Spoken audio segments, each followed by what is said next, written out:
Aquele que vai transmitir a palavra na sequência, nosso presidente Luiz Inácio Lula da Silva.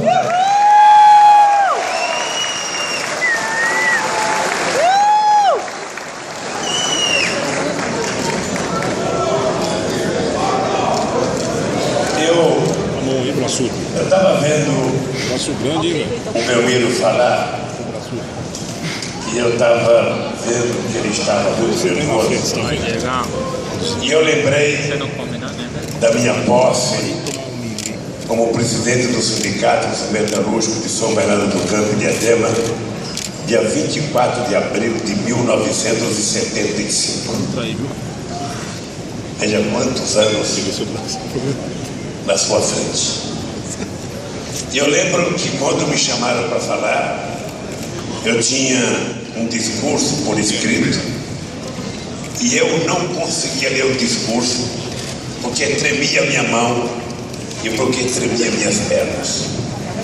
E você estava nervoso, mas conseguiu fazer um discurso da sua categoria. Eu, meu amigo, não vou mais ler a nominata aqui porque já foi feito o nome de todas as pessoas 3 vezes e não tem eleição, ninguém é candidato a nada agora. Não vou precisar ficar falando o nome, eu vou só me referir ao Belmiro.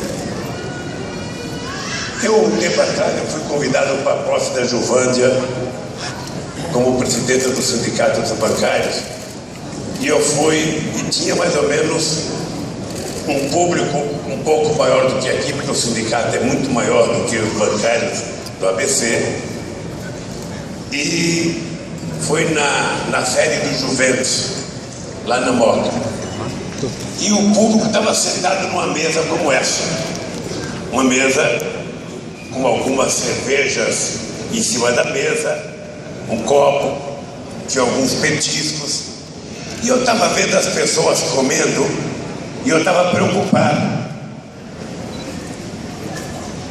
Eu estava preocupado de falar com as pessoas, com as mulheres com os maridos com as mulheres, os parentes dos dirigentes sindicais, crianças correndo no meio. Era uma sexta-feira à noite, não falei a memória também. Eu estava preocupado que a gente tem que fazer discurso, sabe, quando as pessoas estão loucas para tomar uma cerveja, loucos para comer alguma coisa, a gente fazer discurso. Então eu queria, Belmiro, dizer para você uma coisa. Eu teria dezenas e dezenas de coisas para dizer aos bancários do ABC. E quero me comprometer com você, porque não vou fazer um discurso político aqui, vou respeitar algumas criancinhas que estão aí, que não vieram aqui para me ouvir, sobretudo as criancinhas, e vou me comprometer com você a vir no seu sindicato dentro de poucos dias para fazer um debate político com a sua categoria, para discutir algumas coisas que precisam ser ditas neste país. Eu quero dizer para vocês que estou cansado de mentiras e de safadeza. Eu estou cansado de agressões à primeira mulher que governa este país. Eu estou cansado de ver o tipo de perseguição e o tipo de criminalização que tentam fazer as esquerdas neste país. Eu tenho a impressão que muitas vezes a gente vê na televisão, parece os nazistas criminalizando o povo judeu. Parece os romanos criminalizando os cristãos. Parece os fascistas, sabe, criminalizando o povo italiano. E parece tantas outras perseguições que a gente viu no mundo. Eu nunca tinha visto na vida pessoas que se diziam democráticas, que não aceitaram até agora o o resultado de uma eleição que elegeu uma mulher presidente da República. Eu sei que é difícil para uma parte da elite brasileira suportar algumas coisas. Primeiro, suportar que tenha sido um metalúrgico que só tem um diploma primário a passar para a história do país como o presidente que mais colocou estudantes universitários nas universidades deste país. É difícil, é muito difícil eles suportarem que nós, em apenas 12 anos, conseguimos colocar nas universidades brasileiras mais alunos do que eles colocaram num século. É muito difícil eles suportarem que nós conseguimos, em apenas 12 anos, fazer 3 vezes e meia escolas técnicas do que eles fizeram em 100 anos. É muito difícil eles suportarem que nós tenhamos feito com que 40 milhões de brasileiros ascendessem de degrau na escala social desse país.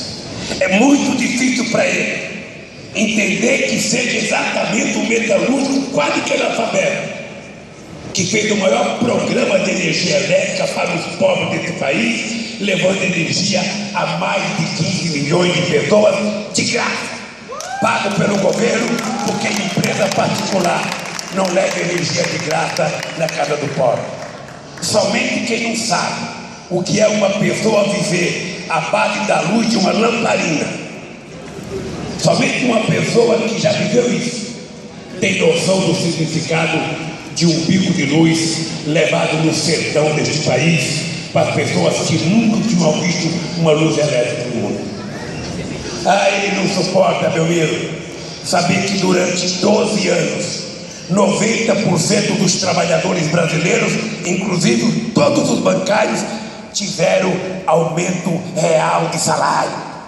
Eles não suportam que nós não tenhamos deixado privatizar o Banco do Brasil, a Caixa Econômica e outros bancos que eles queriam privatizar, como o Banco do Espírito Santo, o Banco de Santa Catarina, o Banco do Piauí.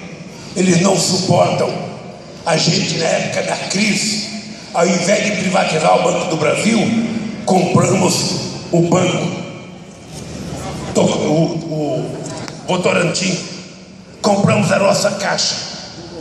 Eles não suportam quando os bancos privados não queriam emprestar dinheiro desse país. Nós fizemos os bancos públicos emprestar dinheiro, inclusive um crédito consignado, para que aposentado e pobre pudesse entrar no banco pela primeira vez e pegar um pouco de dinheiro emprestado. Eles não suportam que em apenas 12 anos nós bancarizamos 70 milhões de pessoas neste país. Então isso explica um pouco o ódio, explica um pouco as mentiras, explica um pouco até a atitude de certa forma canalha de alguns segmentos desse país. E isso eu quero discutir no teu sindicato, com a tua categoria. Eu agora queria apenas dizer o seguinte, querido meu amigo, isso aqui foi apenas uma van premiere, que sinceramente eu ando com o saco cheio. Eu ando profundamente irritado. Eu ando profundamente irritado porque, sabe, pobre andar de avião começa a incomodar. Pobre passear nos parques das cidades começa a incomodar. Pobre andar em restaurante e comer começa a incomodar. Pobre querer passear no Nordeste de avião começa a incomodar. Pobre querer fazer universidade começa a incomodar. Criança pobre querer fazer escola técnica começa a incomodar. Pagar um salário decente e garantir a aposentadoria para a empregada doméstica começa a incomodar. Tudo que é conquista social incomoda a uma elite perversa. A mesma que em 1943, ou melhor, em 1946, na Constituinte, quando se discutia a férias de 30 dias, eles diziam que era preciso dar férias só de 10 dias, Porque se o trabalhador ficar em casa, o ócio iria levar o trabalhador a beber demais. Então era preciso ter poucos dias de férias. Olha, meu Deus do céu, nós, meu amigo, e é esse o conselho que eu vou te dar. Eu acho que esse clima de ódio que está estabelecido nesse país, esse clima de intolerância que está estabelecido nesse país, sabe, eu sei que tem um certo medo na sociedade, uma certa preocupação. As pessoas começam a se preocupar com o desemprego. E eu sei o que é o desemprego, porque fiquei 1 ano e meio parado. As pessoas começam a se preocupar com a inflação. E eu sei o quão diabólica a inflação é no povo trabalhador. E eu vivi neste país. E os de cabelos brancos que estão aqui, que têm a minha idade, viverem inflação de 80% ao mês. Não era 80% ao ano, era um mês. Das mesmas pessoas que acham que tem que tirar a Dilma para melhorar o país. Eu trabalhava na Vilares da Vergueiro, eu recebia um salário, eu tinha que correr no mato e comprar tudo que não era perecível, para poder a inflação não comer o meu salário. A inflação está alta agora, está assustando muita gente, mas está a 9%, com perspectiva de cair. Porque a Dilma tem uma obsessão de não permitir que a inflação ultrapasse esse limite que já chegou 9% ao ano, não 80% ao mês. Lembrando que quando eu peguei esse país, a inflação já estava a 12,5%. Lembrando que quando eu peguei esse país, o desemprego estava a 12%. Então, companheiros e companheiras, você tem uma responsabilidade, meu amigo, que você não tem dimensão. No tempo que eu era presidente do sindicato, era muito fácil ser sindicalista, porque ela ia na porta de fábrica, xingava o governo, xingava todo mundo, xingava os patrões e fazia greve. Agora é diferente, meu filho. Agora o desemprego está desaparecendo cada dia mais. Agora as pessoas não vão nem em banco mais. Não precisa nem ter funcionário no banco. É tudo por computador, tudo na internet, é tudo no iPhone, no tablet, não sei. É tanto nome que eu nem sei como é que fala. Então agora as pessoas não vão mais no banco. Paga a conta de luz, paga a conta d'água, paga a conta daquilo. É muito moderno e é bom para a sociedade. Mas é preciso que a gente se preocupe quem é que vai dar emprego para os bancários. Quem é que vai dar emprego para as pessoas darem comida para a família, porque é isso que desenvolve a sociedade.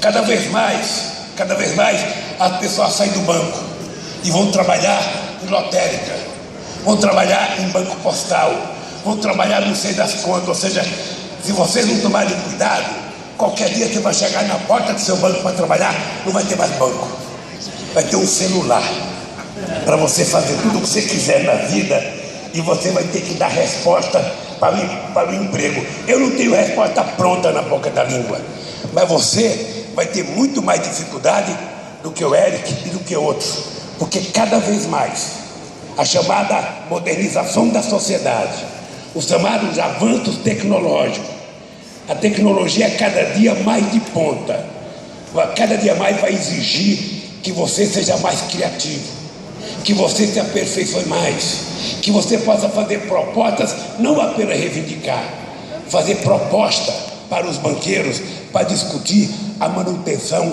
dos postos de trabalho.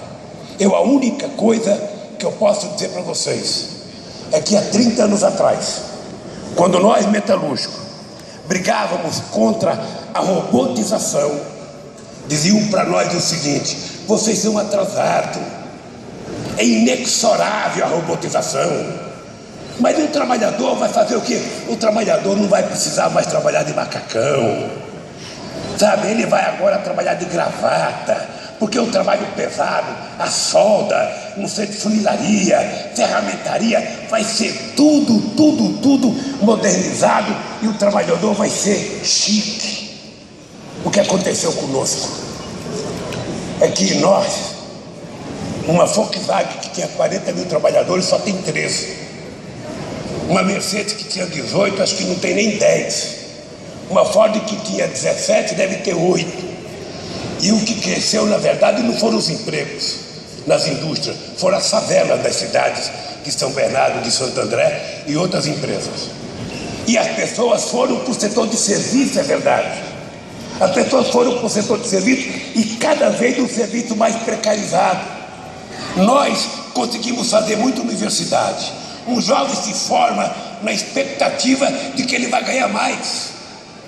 De que ele vai ganhar mais do que o pai dele, mais do que a mãe dele. E quando ele percebe, o salário é menor. E cada vez mais nós estamos percebendo, sabe, as coisas piorarem para nós. E nós jogamos a culpa no governo. É mais fácil. Choveu, é o governo. Eu tenho até pena de você, Grana. Mas porque é o seguinte, todo mundo já sabe qual é a rua que enche d'água em Santo André. Toda chuva em São Bernardo. Mas choveu, a culpa é do governo. Nós temos que encontrar alguém para jogar a culpa. Os trabalhadores não vão ter aumento de salário, a culpa é tua, meu filho.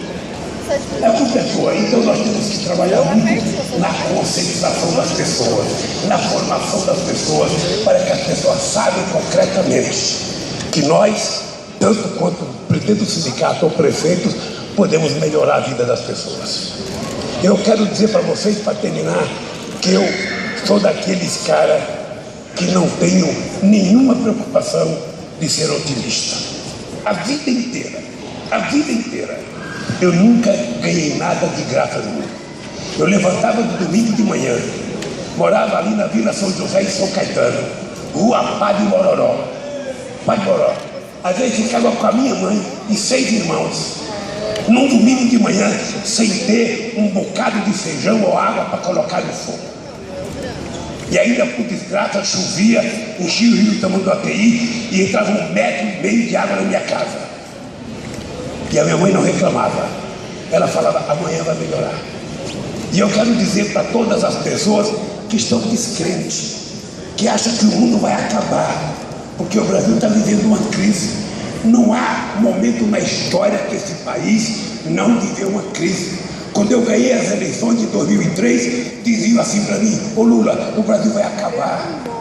Não dá para governar o Brasil, vai acabar. O Brasil deve muito, deve para a FMI, deve não sei para quem. O que nós fizemos? O que nós fizemos em 12 anos? Nem o FMI ficou mais aqui no Brasil. Nós conseguimos provar que o pobre neste país não era problema, o pobre era a solução. Quando a gente incluiu o pobre a participar da economia do país, quando a gente conseguiu garantir que o pobre tivesse o direito de tomar um iogurte, de uma criança pobre tomar um danoninho, de uma mulher poder comer 1 quilo de contrafilé e não comprar 2 pés de frango no açougue, como acontecia se nós chegarmos na presidência. Quando a gente conseguia comprar pescoço, já era uma glória. E eu falo isso olhando muito para a cara da juventude, porque vocês têm que saber o que o pai de vocês passaram, o que os avós de vocês passaram, para vocês saber que neste país não há nenhuma razão para a gente ter medo do futuro. Este país é muito grande. Nós temos uma mulher da maior dignidade governando este país. Não tem pessoa com caráter mais forte do que a Dilma. E ela está sendo vítima de uma conjuntura que está prejudicando o chinês, americano, francês, italiano, alemão. E vocês podem ter certeza que o ano que vem a gente volta aqui para discutir política. Eu quero voltar esse ano ainda para discutir com você. Mas a gente volta para discutir. Porque em 2004, Marinho, quando eu fui na Ford e eu disse que logo ia começar o espetáculo do crescimento, a imprensa zombou. Durante meses a imprensa escreveu chacota a respeito da minha frase. E nós crescemos 5,8% em 2004. Portanto é o seguinte, quem estiver apostando no fracasso desse país, quem estiver apostando no fracasso desse país, vai quebrar a cara. Esse país é muito grande. Esse país tem um poder de reação extraordinária. Esse país tem um mercado consumidor de 204 milhões de pessoas. Não é porque uma criança está com febre que a gente vai enterrar. Não é porque a mãe da gente tomou um tombo e teve uma tontura que a gente vai considerar o fim da mãe da gente. Olha, se o Brasil está numa situação hoje complicada, e nós sabemos que a preocupação chegou dentro da casa, não é problema para a gente se alarmar, é problema para a gente ficar apreensivo e saber que nós temos uma pessoa lá em Brasília que vai cuidar deste país. E eu, em momentos muito mais difíceis na minha vida, não perdi a esperança, não perdi a esperança, não perdi. E quando eu vejo pessoas falarem, pessoas que quebraram este país 2 vezes, pessoas que quebraram esse país 2 vezes, tentar apostar que o Brasil vai quebrar, eles vão quebrar, mas o Brasil vai se recuperar. E você sabe como é que nós recuperamos a categoria bancária no Brasil, como é que nós recuperamos a categoria metalúrgica, e como é, meu amigo, que você vai ter que brigar.